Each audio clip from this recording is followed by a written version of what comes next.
प्रकाशिक समावता के उदाहरणों की बात करते हैं अपन। प्रकाशिक समावता की शर्तें अपन ने देखी ली। कम से कम एक द्वितंतु लिगेंड होना चाहिए, समूह संख्या 6 हो। अगली बात, समूह एक दूसरे पर अध्यारोपित नहीं होने चाहिए और किरण केंद्र होना चाहिए।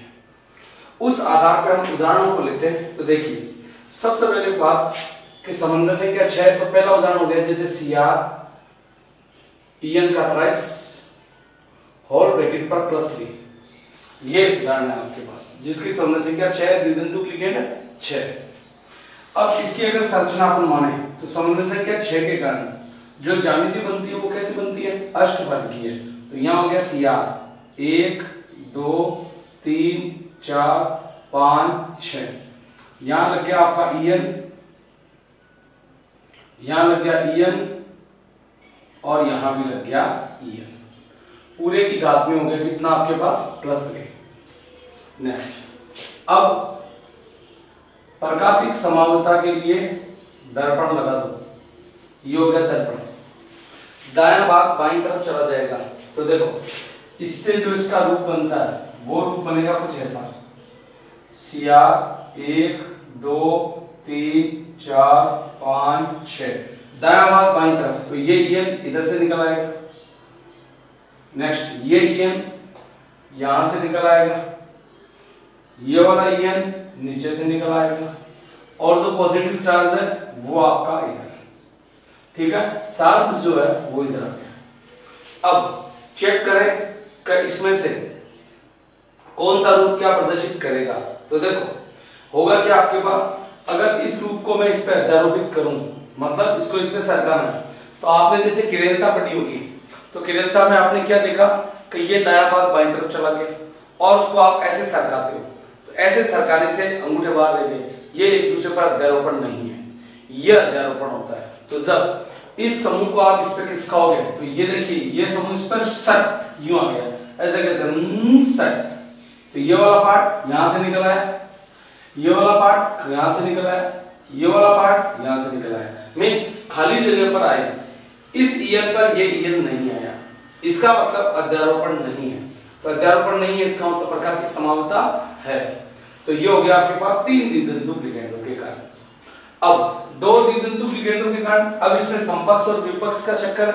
तो समपक्ष और विपक्ष का चक्कर देखो, पहली बात तो जैसे इस समूह को अपन यहां से घुमाते हैं, ठीक है, इस समूह को अपन यहां से घुमाएंगे, तो यहां से घूमने पर ये कैसे घूमेगा, इस तरफ।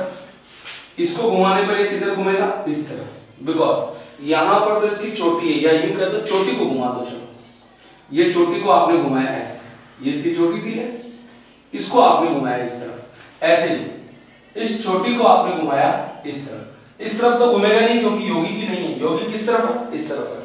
तो ये देखो, ये घड़ी की दिशा है, तो इसको बोल सकते हो D और इसको बोल सकते हो L, लेकिन ये ऐसे नहीं होगा। जो आपको D दिख रहा है वो होगा आपका L और जो L दिख रहा है वो होगा आपका D। ऐसा क्यों? ऐसे ही सुनो, इसकी जगह 3 द्वितंतु लिगेंड है, लेकिन एक दूसरा उदाहरण चुनते हैं हम, जैसे ये NiDMG का ट्वाइस, ये एग्जांपल है, ठीक है, या सॉरी थ्राइस कर लो, समन्वय संख्या 6 करनी है आपको थ्राइस, और यहां पर दे दो आप CR वापस। अब चेक करो, देखें तो अब आपने जब चेक किया तो क्या निकलेगा आपके पास, समूह वापस इसका जो चित्र है वो CR 1 2 3 4 5 6, DMG 1, नेक्स्ट DMG 2 और ये आपका DMG 3, और चार्ज इस पे नहीं है क्योंकि इस पे -1 चार्ज है, तो CR पे 3 चार्ज वैसे ही हो गया।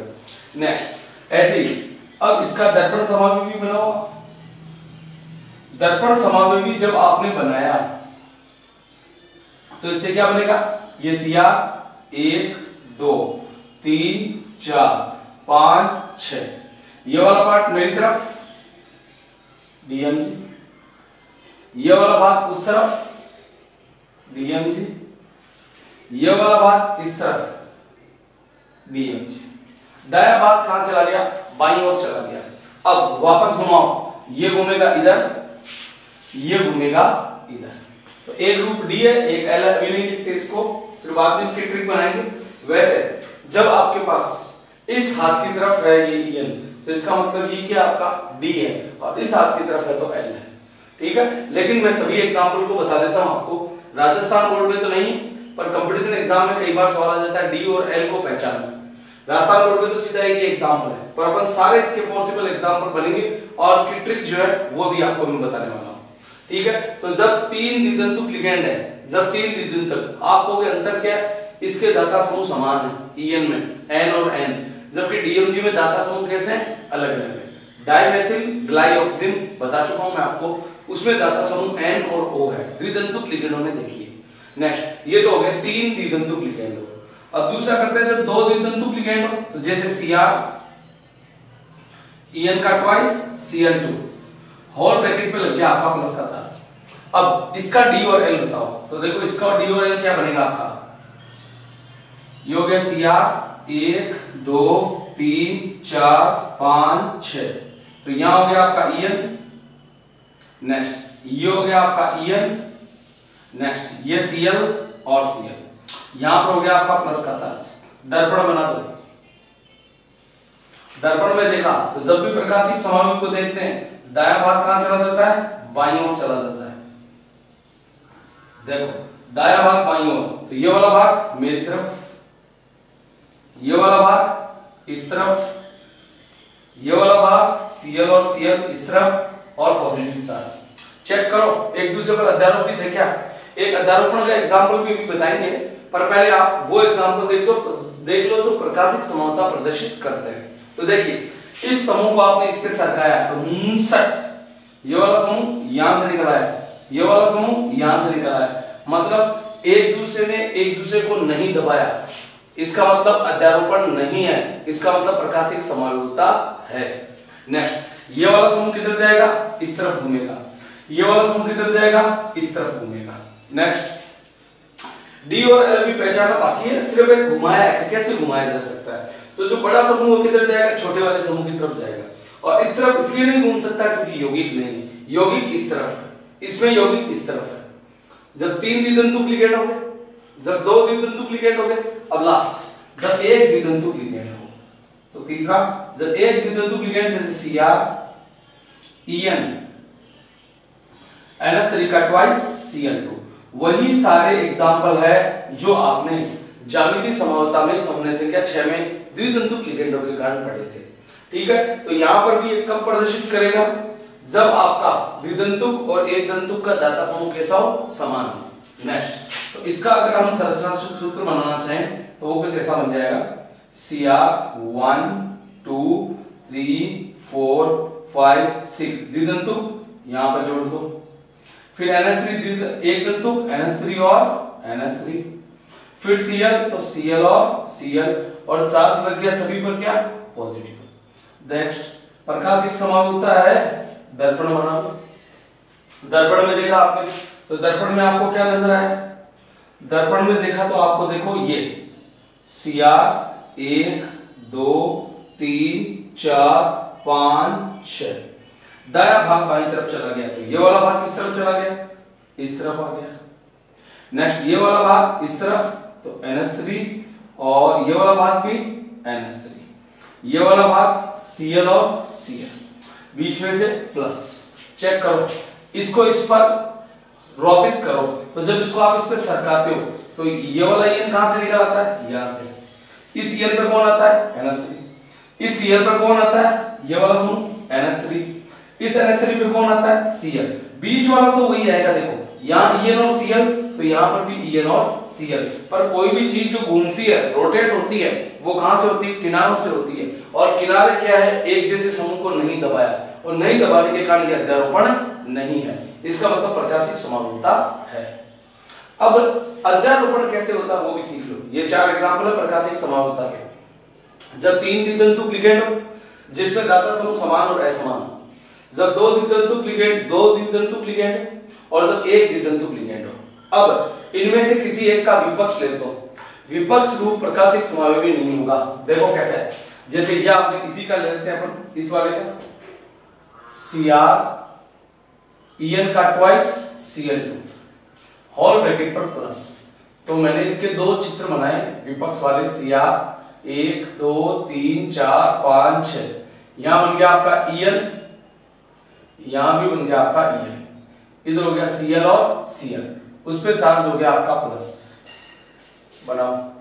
कांच में आपने देखा दायां भाग कहां चला गया, बाईं ओर।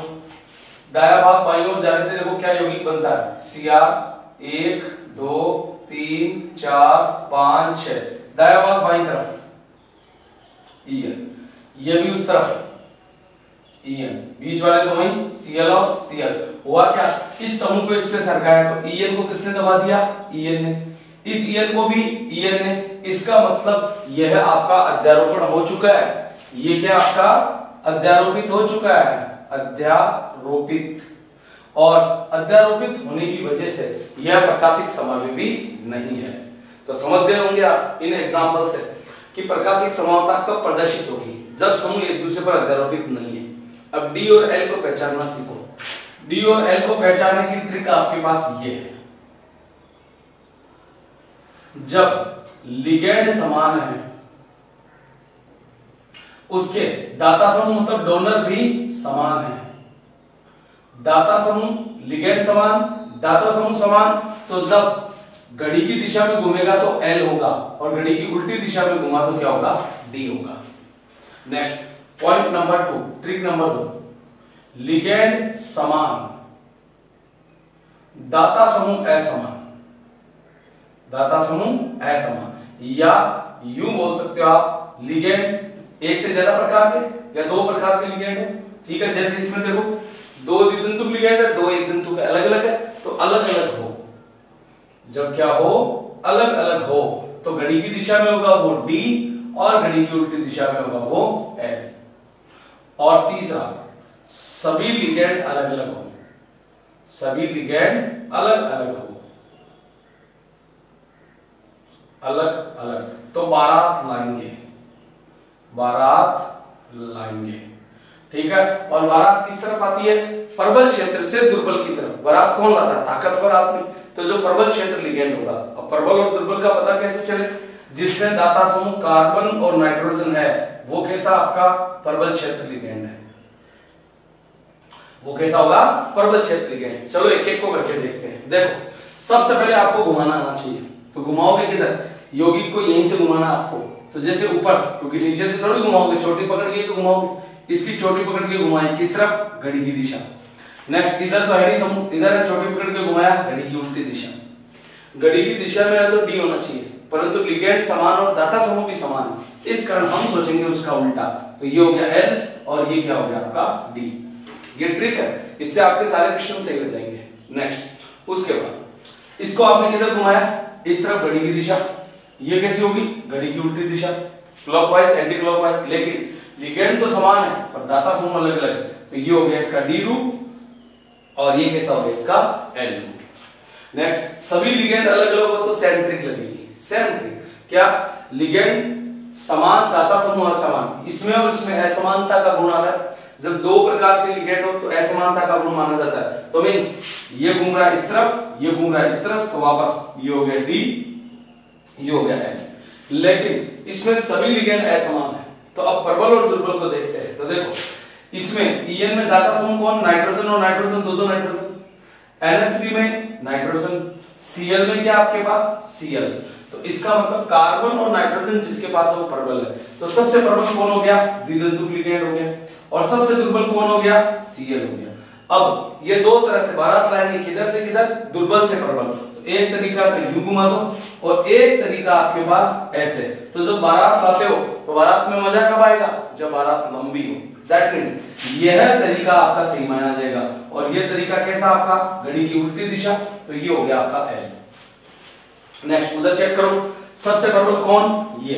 हमेशा ध्यान रखना घूमता बीच में से नहीं है, किनारों से घूमता है, तो आपको किनारे पकड़ना है। तो ये किनारा सबसे मजबूत, ये सबसे कमजोर। अब किनारे को घुमाओगे, एक तो तरीका आपको EN तक पहुंचाने का ये, और एक शॉर्टकट है, पर शॉर्टकट सही नहीं माना जाता, बारात तो लंबी हो उसी में मजा आता है। तो ये हो गई घड़ी की दिशा, तो ये हो गया आपके पास D। समझ गए होंगे आप। ठीक है, प्रकाशिक समावता के उदाहरण, प्रकाशिक समावता किसे कहते हैं, प्रकाशिक समावता बता चुके हैं आपको किसे कहते हैं, जहां आपके पास क्या हो, समूह एक दूसरे पर अध्यारोपित नहीं हो और एक दूसरे के प्रकाशिक समावयवी हो, जो समतल ध्रुवित प्रकाश के तल को बाईं ओर या दाईं दिशा में घुमा देते हैं, प्रकाशिक समावयवी कहलाते हैं। और यह घटना प्रकाशिक समावता कहलाती है। जिसके उदाहरण लिगेंड समान, हम सोचते हैं उसका उल्टा, लिगेंड समान प्रदाता समूह भिन्न भिन्न, लिगेंड भी है समान तो हम सोचते हैं वैसा का वैसा, घड़ी की दिशा डी, घड़ी की उल्टी दिशा है, और सभी लिगेंड भिन्न भिन्न हो तो बारात लाते हैं। सबसे प्रबल वाला सबसे दुर्बल वाले को खींचता है। प्रबल समूह वो होता है जिसमें दाता समूह कार्बन और नाइट्रोजन हो।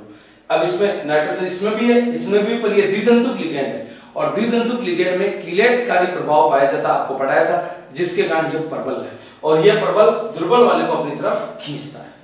यह आपकी प्रकाशिक समावता और सभी प्रकार की समावताएं खत्म। ठीक है, नेक्स्ट टॉपिक हम इसमें ले रहे हैं उपसहसंयोजक यौगिकों में बंधन। देखिए उपसहसंयोजक यौगिकों में बंधन क्या आपके पास तो उपसहसंयोजक यौगिक कैसे बने, मतलब लिगेंड जब अपना दाता समूह केंद्रीय धातु को प्रदान करता है तो केंद्रीय धातु के साथ एक बंध बना लेता है, वो बंध होता है आपका उपसहसंयोजक बंध। उस बंध की प्रकृति कैसे है, इस आधार पर जो उसका बनने का तरीका है उसी को आप क्या बोलते हो, उपसहसंयोजक यौगिकों में बंधन। तो आओ उस पर चर्चा करते हैं। उपसहसंयोजक यौगिकों में बंधन, तो जो बंधन है वो चार तरह से होता है। कौन कौन से चार तरीके, फर्स्ट वर्नर का सिद्धांत, ए सबसे पहले वर्नर्स थ्योरी, वर्नर का सिद्धांत। ये जो उपसहसंयोजक यौगिकों में बंधन है उसको समझाने के लिए अलग अलग प्रकार के मत दिए गए, अलग अलग प्रकार की थ्योरियां दी गई, जिसमें सबसे पहले का सिद्धांत या थ्योरी थी वर्नर का सिद्धांत। नेक्स्ट दूसरा था आपके पास वैलेंस बॉन्ड थ्योरी, संयोजकता बंध सिद्धांत। नेक्स्ट तीसरा जो आपके पास सिद्धांत होता है वो होता है सीएफटी, क्रिस्टल फील्ड सिद्धांत। और चौथा होता है आपका एलएफटी, लिगेंड फील्ड थ्योरी। पर ये हमारे कोर्स में नहीं है, हमारे कोर्स में ये वैसे दो ही है पूरा डिटेल, पर कुछ हमें इसको भी समझना पड़ेगा, वर्नर सिद्धांत को समझना पड़ेगा। तो नेक्स्ट देखो, जो आपका वर्नर का सिद्धांत है क्या बोलता है, जैसे कोई भी उपसहसंयोजक यौगिक है, जैसे ये आपने लिखा Cr NH3 का 6 होल ब्रैकेट के बाद Cl3। मैं तुमसे पूछता हूं इस पर ऑक्सीकरण अंक निकालो, तो आप केंद्रीय धातु पर ऑक्सीकरण अंक निकालते हो। NH3 पर आवेश 0, Cl पर चार्ज आवेश -1। ये हो गया x प्लस 0 -3 बराबर 0, तो x बराबर कितना हो गया 3। ये क्या निकला इसमें, तो मैं आपसे पूछूं तो बताओ ये क्या है, तो आप कहोगे ऑक्सीकरण अवस्था। ये इसकी क्या है, ऑक्सीकरण अवस्था, वो कितनी आ गई 3। जबकि ये क्या है इसकी, तो आप कहोगे समन्वय संख्या। ये इसकी है समन्वय संख्या, और समन्वय संख्या कितनी है दोस्तों 6। तो क्या अल्फ्रेड वर्नर को उपसहसंयोजक यौगिक का पिता माना जाता है, जिसके अनुसार किसी उपसहसंयोजक यौगिक में दो प्रकार की संयोजकताएं होती है। सबसे पहले ऑक्सीकरण अवस्था और दूसरी होती है उपसहसंयोजक संख्या या समन्वय संख्या। इसको बोलते हैं प्राथमिक संयोजकता, इसको बोलते हैं प्राथमिक संयोजकता, प्राइमरी वैलेंसी, तो ये होगी पीवी। और इसको बोलते हैं द्वितीयक संयोजकता या समन्वय संख्या, जिसको बोलते हैं सेकेंडरी वैलेंसी, सेकेंडरी वैलेंसी। तो किसी उपसहसंयोजक यौगिक में दो प्रकार की क्या होती है आपके पास ऑक्सीकरण अवस्थाएं होती है, एक होती है पीवी, एक होती है एसवी। अब इनमें अंतर क्या है, तो पीवी और एसवी में अंतर क्या है, तो वो सुनो। प्राथमिक संयोजकता और द्वितीयक संयोजकता, अगर सपोज करो इस पर कोई आवेश नहीं होता, जीरो होता पूरा, तो ऑक्सीकरण अवस्था कितनी हो जाती 0। तो मतलब पीवी को कौन प्रदर्शित करता है, जब लिगेंड पर चार्ज होगा तो माइनस वाला ऋणात्मक लिगेंड होना चाहिए, जबकि उपसहसंयोजक संख्या ऋणात्मक लिगेंड भी हो सकता है, धनात्मक भी हो सकता है, कोई सा भी हो सकता है। तो ये जो प्राथमिक संयोजकता है ये क्या आपके पास आयनित होती है, डॉट लाइन से प्रदर्शित होगी, आयनित होती है, आयनित। जबकि ये जो एसवी होती है कैसी होती है, अनआयनित होती है। ये कैसी होती है आपके पास? अनआयनित। फिर दूसरी बात, ये डॉट लाइन से प्रदर्शित होती है, जबकि ये डार्क लाइन से प्रदर्शित होती है। आप कहोगे कैसे? तो चलो इसी एग्जांपल में बता देते हैं। ये केंद्रीय धातु, सॉल्यूशन क्या? 6 के कारण इसकी ज्यामिति अष्टपद की है। तो आपने कह दिया Cr 1 2 3 4 5 6। तो यहां लगा दिया आपने NH3 NH3 NH3 NH3 NH3 और NH3। ये दाता समूह है, तो ये यहां पर क्या बनाएगा? उपसह संयोजक बंध बनाएगा ये। नेक्स्ट, अब Cl कितने इसमें? 3। तो Cl को आप dot dot dot dot Cl dot dot dot Cl फिर डॉट डॉट डॉट या एक छोड़ के करें, कैसे प्रदर्शित कर सकते हो Cl। तो ये देखिए, ये देखिए, ये देखिए, ये तो प्रदर्शित हो रही है पीवी डॉट लाइन से, और ये समन्वय संख्या प्रदर्शित होती है डार्क लाइन से। ठीक है, तो ये होती है किससे? डॉट से, और वो होती है गैर लाइन से। ये आयनित है, डॉट लाइन टूट सकती है, जबकि वो कैसी होती है? अनआयनित होती है। एक बात हो, ये जो पीवी प्रदर्शित होती है ये इस पर ऋणात्मक लिगेंडों के कारण होती है केवल, नहीं तो ऑक्सीजन अवस्था 0 हो जाएगी। ऋणात्मक लिगेंडों के कारण, ऋणात्मक लिगेंडों के कारण। जबकि एस भी होती है, वो कैसे हो सकता है? ऋणात्मक लिगेंड भी हो सकता है, चाहो तो आपका धनात्मक लिगेंड भी हो सकता है, और चाहो तो आपका उदासीन लिगेंड भी हो सकता है। कैसा ही हो सकता है? इसको बोलते हैं वर्नर का सिद्धांत। तो क्या कहेंगे आप लोग? उपसहसंयोजक यौगिक में बंधन को समझने के लिए विभिन्न प्रकार के सिद्धांत दिए गए, जिसमें पहला सिद्धांत है वर्नर का सिद्धांत।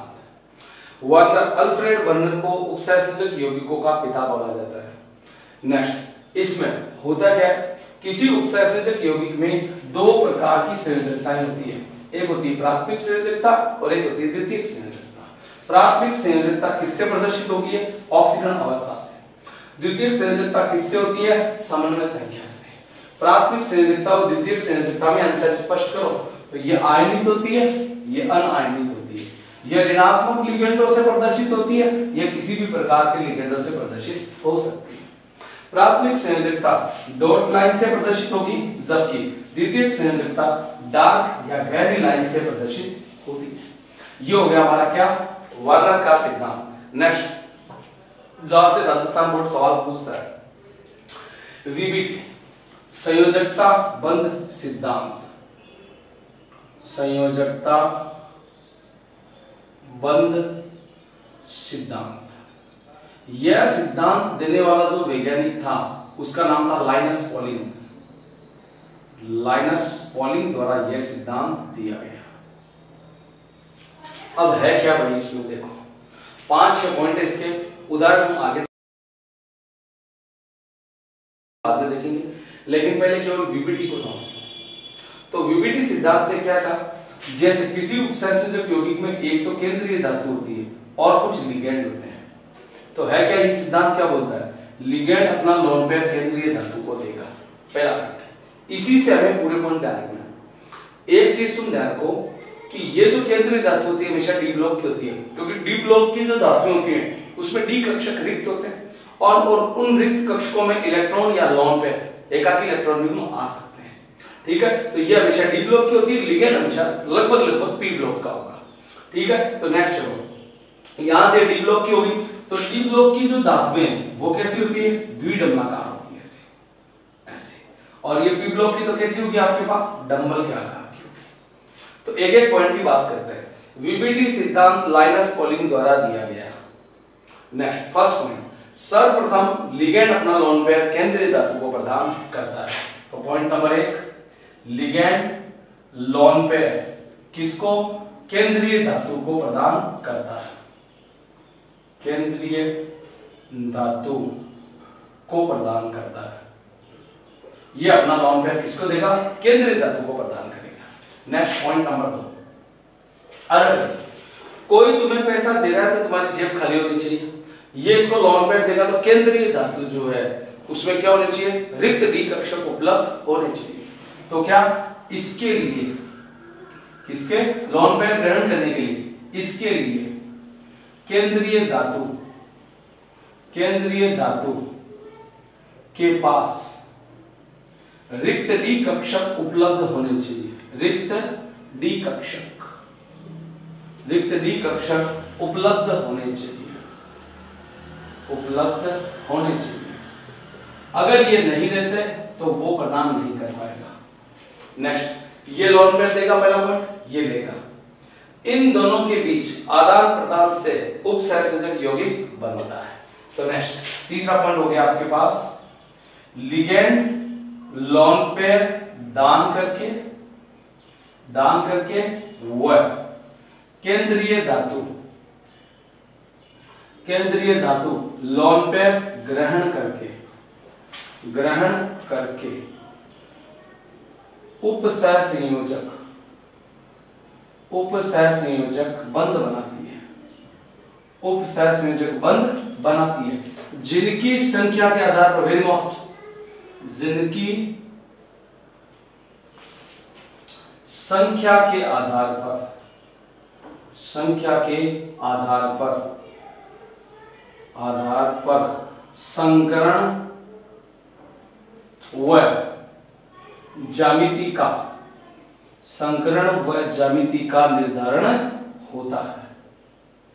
संकरण व ज्यामिति का निर्धारण होता है। यही वीबीटी की सबसे बड़ी उपलब्धि है। अब कैसे, देखो, अगर मैं आपसे कहूं इसने इसको 2 लोन पेयर दिए, तो 2 लोन पेयर का जब ये दान करेगा तो संकरण होगा आपका sp और ज्यामिति होगी रेखीय। ठीक है, ऐसे ही 3 करेगा तो क्या होगा sp2, तो हो गया आपके पास त्रिकोणीय। 4 करेगा तो 2 प्रकार का संकरण हो सकता है, वो डिपेंड करता है कैसे। देखो, एक तो हो सकता है sp3 और एक हो गया आपका dsp2। कब होगा, जब बाह्य चक्रण और आंतरिक चक्रण बनेगा। इसको हम डिटेल से पढ़ेंगे उदाहरणों से, पर एक बार समझ लो। तो sp3 संकरण है तो ज्यामिति होगी चतुष्फलकीय। और जब ये होगा तो क्या होगा आपके पास वर्गाकार समतली। ऐसे ही मान लो समन्वय संख्या 5 आ गई तो संकरण हो सकता है आपका sp3d और d आगे ले लो dsp3। लेकिन ज्यामिति होगी आपके पास इसकी त्रिकोणीय द्विपिरामिडी।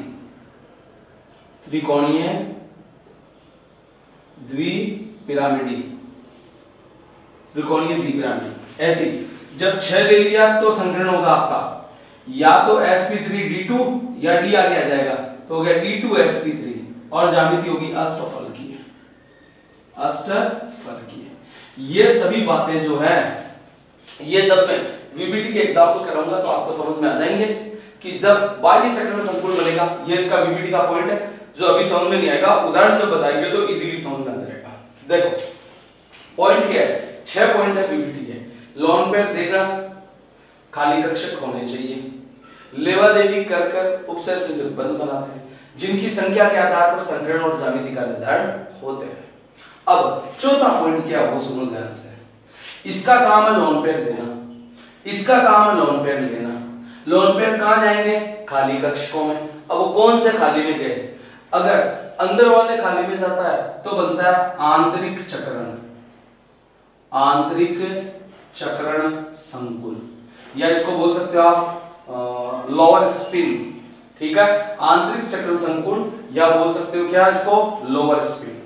और अगर इसके द्वारा त्यागे गए लोन पेयर बार वाले डी कक्षकों में जाते हैं तो बनता है बाह्य चक्रण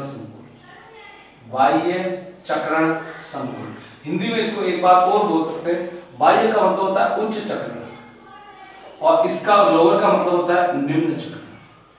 ये वाली बात आपको उदाहरणों से समझाएंगे, अभी समझ में नहीं आएगी, केवल एक पॉइंट ध्यान रख लो कि जब इसके द्वारा त्यागे गए लोन पेयर, सपोज करो मैं लिगेंड हूं, इधर से केंद्रीय धातु है, अब डी कक्षक मतलब जेड एक तो ये वाली है, जो इसके लिए ये क्या होगी, अंदर वाली होगी, ये क्या होगी, बाहर वाली होगी। त्यागे गए लोन पेयर यदि इसमें गए तो आंतरिक चक्रण, और बाहर वाली जेब में चले गए इसमें तो क्या होगा, आपका उच्च चक्रण बन जाएगा। तो यहाँ पर पॉइंट है, लिगेंड द्वारा त्यागे गए लोन पेयर यदि केंद्रीय धातु के बाह्य डी कक्षकों में जाए तो बनता बाह्य या उच्च चक्रण संकुल, अंदर वाले में जाए तो आंतरिक या निम्न चक्रण संकुल, जो हम उदाहरण से बताएंगे। नेक्स्ट अगली 5वां, इसका काम है लोन पेयर देना और केंद्रीय धातु के डी कक्षकों का काम है लेना। अगर ये लोन पेयर दे और लेने के बाद याद रखना, अगर वो इलेक्ट्रॉन अयुग्मित क्रम में व्यवस्थित हो गए तो जो प्रकृति होगी वो होगी अनुचुंबकीय। प्रकृति कैसी होगी? अनुचुंबकीय।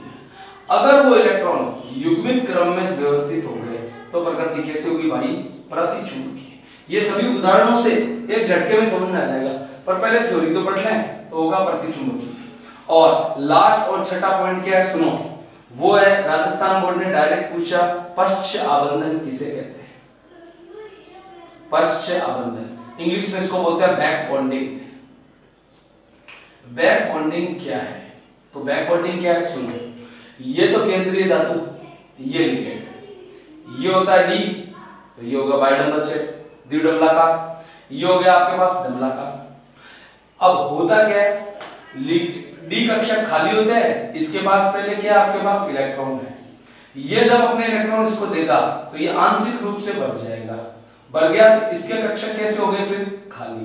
तो इसके रिक्त कक्षकों के बीच और इसमें जब इसने लोन पेयर दिया तो ये संकृत कक्षक के बीच क्या बनता है? सिग्मा बंध बनता है। लेकिन यहां से पार्श्व दिशा से पहले बंध की डायरेक्शन क्या है? ये, लेकिन ये पीछे से उसके साथ पाई बॉन्ड बनाता है और इसी को क्या बोलते हैं हम? बैक बॉन्डिंग कहते हैं। तो आप कहोगे लिगेंड के रिक्त कक्षकों व केंद्रीय धातु के संकृत कक्षकों के बीच बनने वाला पाई बंध पश्च आबंधन कहलाता है। पश्च क्यों कहलाता है? पहले बंध की दिशा सिग्मा ही बनता है पहले तो हमेशा, फिर दोबारा से पाई बनाता है बैक साइड से उल्टी दिशा से, इसलिए इसका नाम क्या हो गया आपके पास? पश्च आबंधन हो गया। मैं आपसे पूछता हूं वीबीटी के महत्वपूर्ण बिंदुओं पर चर्चा करो। तो यह सिद्धांत लाइनस पॉलिंग द्वारा दिया गया। बस तुम इस पॉइंट पर कंसंट्रेट रहो, एक एम है और एक एल है। पहला पॉइंट, सबसे पहले लिगेंड अपना लोन पेयर केंद्रीय धातु को देता है। इसके लिए केंद्रीय धातु के पास रिक्त डी कक्षक होने चाहिए। ये देगा, ये लेगा और दे लेकर क्या बना देंगे? उपसहसंयोजक बंध बना देंगे, जिनकी संख्या के आधार पर संकरण और ज्यामिति का निर्धारण होगा। यही वीबीटी की सबसे बड़ी उपलब्धि है। नेक्स्ट, इसका काम है देना। अगर त्यागे गए लोन पेयर अंदर वाले डी में चला गया तो आंतरिक चक्रण, बाहर वाले डी में आ गया तो बाह्य चक्रण। अगर अयुग्मित क्रम में व्यवस्थित हो गया तो प्रकृति अनुचुंबकीय और युग्मित में हो गया तो प्रतिचुंबकीय। और पहला बंध हमेशा सिग्मा बनता है, जब पाई बंध बनाएगा तो पीछे से बनाएगा, तो इसके संकृत कक्षक और इसके खाली कक्षकों के बीच बनने वाला पाई बंध क्या कहलाता है? आपका पश्च आबंधन, बैक बॉन्डिंग कहलाता है। ठीक है, ये आपको बात समझ में आ गई होगी। थोड़ी सी आपको ध्यान रखनी है कि जो संकरण और ज्यामिति वो किसको गिनकर करते हैं? उपसहसंयोजक बंध। यदि उन उपसहसंयोजक बंधों की संख्या 2 है तो sp, 3 है तो sp2, 4 है तो ये और ये, 5 है तो ये और ये। अब इसमें डी का आगे पीछे आना इसी बात पर निर्भर करता है कि आंतरिक चक्रण और बाह्य चक्रण कब बनेगा। तो जैसे जैसे आप एग्जाम्पल करोगे वैसे वैसे इस बात को आपको समझ में आ जाएगा। तो वीबीटी के जो एग्जाम्पल है उनको हम बाद में देखते हैं, एक बार यहां तक आप कर लें।